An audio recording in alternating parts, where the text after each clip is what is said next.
You guys will never believe it. We killed him 4 days into the hunt. He came straight in there and I didn't have time to film the shot. Big old beard. 7 inches.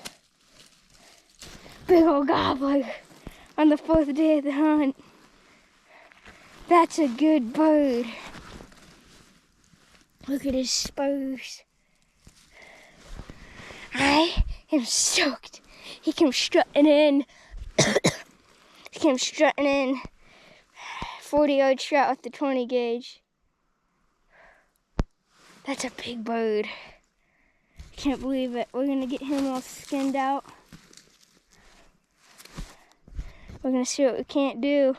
I'm stoked, so.